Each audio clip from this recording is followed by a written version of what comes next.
Hello दोस्तों, कैसे हैं आप सब। आई होप आप लोग अच्छे ही होंगे। और दोस्तों, मैंने कहा था कि इस समय जो भी आपके द्वारा सवाल पूछे जाएंगे उन्हीं सवालों पर ही आपको वीडियो मिलेगी। तो यहाँ पर कई सारे मुझसे सवाल पूछे जा रहे थे। उसमें एक जो सवाल पूछा जा रहा था, एक दोस्त ने पूछा था कि ये मैं एक लड़की से प्यार करता हूँ, तो क्या मैं उसको घर से भगा ले जाऊँ तो ये सही रहेगा या नहीं सही रहेगा, मुझे क्या करना चाहिए या क्या नहीं करना चाहिए, इस पर क्या है कानून।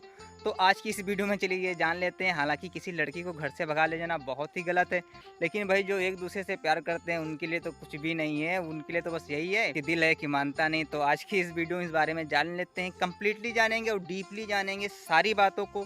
क्या करना चाहिए, क्या नहीं करना चाहिए, कितना सही है, कितना गलत है, इस पर क्या है कानून, सब कुछ आज की इस वीडियो में जानेंगे। तो जो लोग किसी लड़की से प्यार करते हैं और घर से भागने के बारे में सोच रहे हैं तो इस वीडियो को जरूर देख लीजिए, कंप्लीटली देख लीजिए।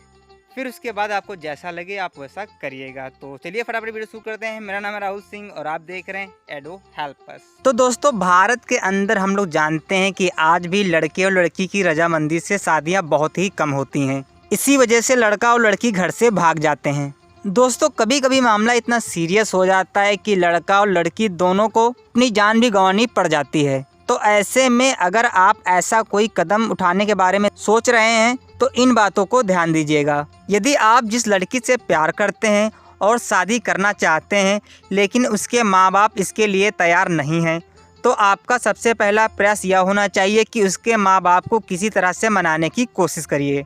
उसके बाद भी नहीं माने तो आपको दूसरा कोई कदम उठाना चाहिए। अब यहाँ पर आपको बता दें कि उसके बाद आपको लड़की से यह पूछना चाहिए कि क्या वह आपके साथ भागने को तैयार है। यदि वह आपके साथ भागने को तैयार है तब तो ठीक है, लेकिन भूलकर भी लड़की को ज़बरदस्ती अपने साथ भगाने के लिए मजबूर ना करें, क्योंकि ऐसा करना अपराध है और हो सकता है कि बाद में लड़की आपके ऊपर कोई गलत इल्ज़ाम भी लगा सकती है। इस वजह से सबसे पहले यह बात तय कर लें कि लड़की भागने के बाद कहीं बदल तो नहीं जाएगी, क्योंकि अधिकतर घटनाएं ऐसी हो जाती हैं जिनमें लड़की पहले तो भाग जाती है लेकिन पकड़े जाने के बाद बदल जाती है और लड़के बुरी तरीके से फंस जाते हैं। अब यहाँ पर बहुत ज़रूरी बात यह है कि आप जिस लड़की को भगाने जा रहे हैं वह 18 साल की हो चुकी है या नहीं। यदि आप ऐसी किसी लड़की को भगा ले जाते हैं जो कि 18 साल से कम उम्र की है तो आपके ऊपर केस हो सकता है। इसलिए ऐसी लड़की को ना भगाएं, वरना आप बहुत बुरी तरीके से फंस सकते हैं। कम उम्र की लड़की के साथ आप कोर्ट मैरिज भी नहीं कर सकते हैं और दूसरी बात, आपके बयान भी माने नहीं होते हैं। तब यह साबित नहीं होता है कि लड़की आपके साथ खुद गई थी, क्योंकि यहाँ पर वह नाबालिग है। अब यहाँ पर एक बात का और ध्यान रखिएगा, घर से यदि आप बिना पैसा लिए भाग रहे हैं तो आप बहुत बड़ी गलती कर रहे हैं।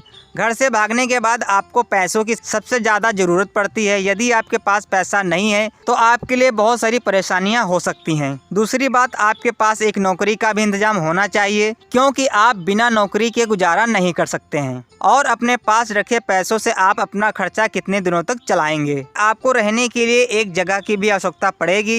यदि आप घर से भाग रहे हैं तो आपको इसका पहले से ही इंतजाम करके रखना होगा। अब यहाँ पर एक बात और ध्यान दीजिएगा, कुछ लड़के घर से भाग तो जाते हैं लेकिन बिना शादी किए ही साथ रहते हैं। इसलिए सबसे पहला ये काम करिएगा कि आपको घर से भागने से पहले यह करना है कि अपने वकील से बात कर लें। कैसे आप शादी करेंगे, कोर्ट मैरिज के अंदर किन किन चीज़ों की ज़रूरत होती है, आपका वकील जो कुछ भी आपको बताता है उसे फॉलो करिए, ताकि बाद में परेशानी के समय कम से कम कानून तो आपके साथ हो। यदि आप ऐसा नहीं करेंगे तो लड़की के घर वाले और कानून दोनों आपके पीछे पड़ जाएंगे। दोस्तों, ऐसा कभी नहीं करना चाहिए कि बिना सोचे समझे बोरिया बिस्तर बांधा और घर से भाग गए। भागने से पहले सही तरह से काफ़ी दिनों तक विचार कर लें कि मैं जो करने जा रहा हूँ वो सही है या गलत। उसके फ़ायदे और नुकसान दोनों के बारे में अच्छी तरीके से सोच लेना चाहिए। यदि आपको लगता है कि आपके भागने से बहुत सारे नुकसान होंगे जबकि फ़ायदा कुछ नहीं होगा तो आपको अपना विचार कैंसिल कर देना चाहिए। यहाँ पर ध्यान दीजिएगा कि घर से भागकर शादी करने के नुकसान बहुत सारे हैं और फ़ायदे की बात करें तो फ़ायदा कुछ भी नहीं है। आप जिस लड़की को भगाकर ले जाने की सोच रहे हैं तो उसके घर वालों के पावर को भी आपको समझ लेना चाहिए, क्योंकि कुछ लोग काफ़ी डेंजर होते हैं।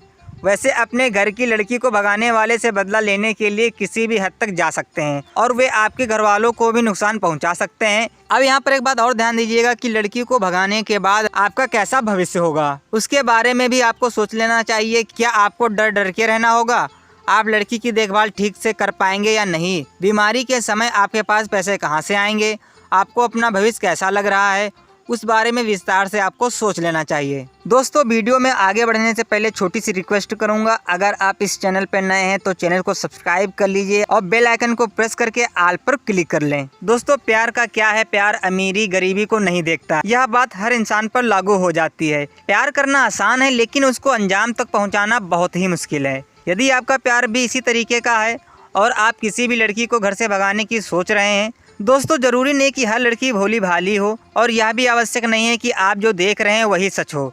यदि आपने लड़की को अच्छे से नहीं समझा तो हो सकता है कि इस वक्त तो वह आपके साथ भाग जाए, लेकिन जब लड़की को लगेगा कि अब उसका नुकसान होगा तो वह बदल न जाए, क्योंकि अगर लड़की बदल जाती है तो आपके ऊपर आईपीसी के सेक्शन 376 के अंतर्गत भी एफआईआर दर्ज हो सकती है। लड़की को बहला फुसला कर ले जाने के आरोप में धारा 363 और धारा 366 के तहत कारावास और जुर्माना लगाया जा सकता है।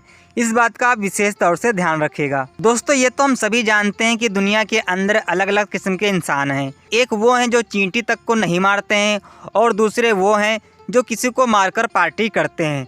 ऐसे में आपको इन सारी बातों का भी ख्याल रखना है। दोस्तों सबसे बड़ी गलती तो बहुत से लोग यह करते हैं कि बस प्यार हो गया, एक साथ जीने मरने की कस्में खाई और उसके बाद घर वाले नहीं माने तो लड़की को भगाकर ले गए। कुछ दिनों बाद वापस आ गए, पुलिस ने पिटाई की और वापस फिर वही बात। तो दोस्तों इन सारी बातों का भी आप ध्यान रखिएगा। दोस्तों प्यार का नशा अफीम के नशे से भी भयंकर होता है। जब आप अफीम के नशे के अंदर होते हैं तो आपको कुछ भी सही गलत नहीं सोचता है, क्योंकि आपका दिमाग सही निर्णय लेने में असक्षम होता है। और जब आप प्यार में पड़ जाते हैं और उस प्यार को पाने के लिए लड़की को भगा ले जाते हैं बिना कुछ सोचे समझे, तो यह आपके दिमाग पर चढ़े प्यार के नशे की वजह से होता है। और दोस्तों जब यह प्यार का नशा उतरता है तो उसके बाद आपको अपनी गलती का एहसास होता है और उसके बाद आपके चारों तरफ के रास्ते बंद हो जाते हैं। दोस्तों आइए थोड़ा इस बारे में भी जान लेते हैं। यदि आप किसी शादीशुदा महिला को भगाकर ले जाते हैं तो आप बहुत बड़ी गलती कर रहे हैं। एक बार आपको खुद सोचना चाहिए कि वह अपने फायदे के लिए एक पद को छोड़ सकती है तो कल अपने ही फायदे के लिए आपको भी अलग कर सकती है। फिर भी ऐसी स्थिति के अंदर उस महिला का पति धारा 497 व्यभिचार के तहत उस पुरुष के खिलाफ केस दर्ज करवा सकता है और यदि महिला चाहे तो वह आप पर सेक्शन 376 के अंतर्गत एफआईआर भी दर्ज करवा सकती है। लेकिन यदि महिला नहीं चाहती है तो उसका पति उसके खिलाफ कोर्ट के अंदर तलाक की याचिका भी दायर कर सकता है। दोस्तों किसी लड़की से अगर आप प्यार करते हैं और ऐसा सोच रहे हैं कि आप उसके साथ घर से भाग जाएंगे तो यहाँ पर आप अपने माता पिता के बारे में भी सोच लीजिए कि आपके बाद उनका क्या होगा, क्योंकि कहीं ना कहीं पुलिस उनको भी परेशान करेगी। और उसके बाद उस लड़की के भी पेरेंट्स के बारे में सोचिएगा, उनकी भी इज्जत के बारे में आपको सोचना चाहिए। तो इस बारे में अगर आपको कोई और सवाल है तो आप हमें नीचे कमेंट बॉक्स में बता सकते हैं और मिलते हैं नेक्स्ट वीडियो में। तब तक के लिए जय हिंद जय भारत।